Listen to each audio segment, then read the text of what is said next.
My name is Emily Carter, and I never thought my life would be turned upside down because of someone I once barely noticed, my father-in-law, Raymond. He had always been a quiet presence in the background, a man of few words, the kind who wore calm like armor. My husband, Brian, and I had been married for 6 years. We met in college, built a life together in the suburbs of Atlanta, and were trying to keep things together, like most married couples do when work, bills, and expectations start to chip away at the romance.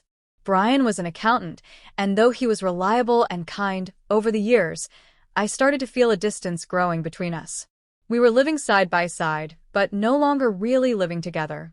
I suppose that's what happens when routine replaces excitement and communication turns into checklists. I kept telling myself it was normal, that all marriages go through dry spells. But deep down, I was lonely.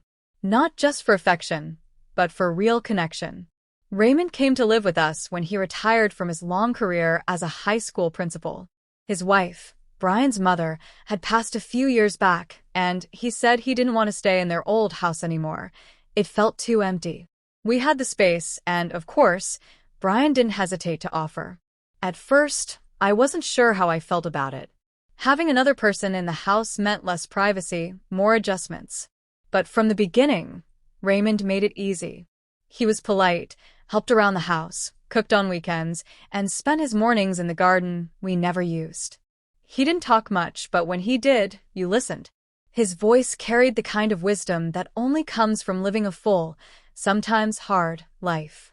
He'd offer short stories from his youth or tidbits of advice when I looked particularly stressed, which was often. At first, our conversations were surface level, weather, groceries, the occasional political joke, but slowly, as Brian started working longer hours and spending more time at the office, I found myself lingering longer in the kitchen after dinner, just to talk to Raymond. He had this ability to really see people. One evening, I was washing dishes, the kids were asleep, and Brian hadn't called to say he'd be late again. Raymond walked in, quietly, as he usually did, and said, "You look tired, Emily. Tired in your bones." I remember stopping what I was doing and staring at him. No one had noticed that in a long time. Not even me. That night, we talked for over an hour. He told me about the early years of his marriage, about how hard it was raising 2 kids while juggling bills and a demanding job. He didn't sugarcoat anything. He said things got better not because of grand romantic gestures, but because they chose to stay present with each other every day. I was surprised by how much I wanted to hear him talk. His honesty was refreshing in a world full of small talk and half-truths. Over the next few weeks, our bond grew. It wasn't romantic or inappropriate. It was emotional. I began looking forward to our evening chats more than anything else in my day. Brian remained checked out, his mind wrapped in numbers and deadlines. I tried to talk to him about how I was feeling, but he always brushed it off or promised to make it up to me with a weekend trip. That never happened. Raymond, on the other hand, always made time, even when I didn't ask. One afternoon, I had a terrible migraine. I was in bed, the lights off, the house oddly quiet.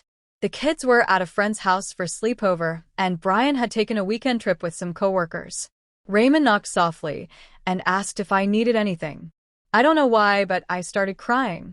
Maybe it was the pain or the loneliness or just the way his voice sounded so concerned. He didn't try to fix anything. He just sat next to the bed and let me talk. I told him everything. How lost I felt, how invisible, how hard it was pretending everything was okay. He didn't interrupt. When I was done, he simply said, "You don't have to carry it all alone. I see you, Emily. You matter." And in that moment, those words meant more than I can explain. Not because they came from him specifically, but because I believed him. I believed that someone finally saw me. After that night, something shifted inside me. I began to take better care of myself. I signed up for pottery class I'd been putting off for years. I started running again. I even got a part-time job at a local bookstore just to feel like me again, not just a mom or a wife or someone waiting for attention. Raymond encouraged all of it. He told me that sometimes we lose ourselves in the people we love, and it's okay to find our way back. Brian eventually noticed the changes. One night, he asked me if something was going on. I told him the truth. I was unhappy and we needed to talk. It wasn't a dramatic confrontation, just a quiet confession. We started counseling a few weeks later. It was hard, but we both committed to it. Raymond supported us through all of it, never getting in the middle, always offering support without judgment. Months passed and slowly, things began to heal. Brian started making time again. He surprised me with a weekend away. We laughed like we hadn't in years. Our kids noticed it too. The tension that had once quietly filled the house had lifted. And through it all, Raymond remained our quiet rock, wise, steady, always there when needed, but never intrusive. One night, after the kids had gone to bed and Brian was finishing up work in his home office, I sat on the porch with Raymond. The stars were out, the air was warm, and the garden was blooming. I thanked him for everything, for listening, for caring, for seeing me when I couldn't even see myself.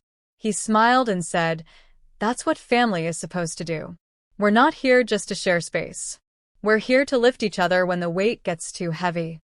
Raymond eventually moved into a smaller house nearby, wanting his own space again, but we saw him often.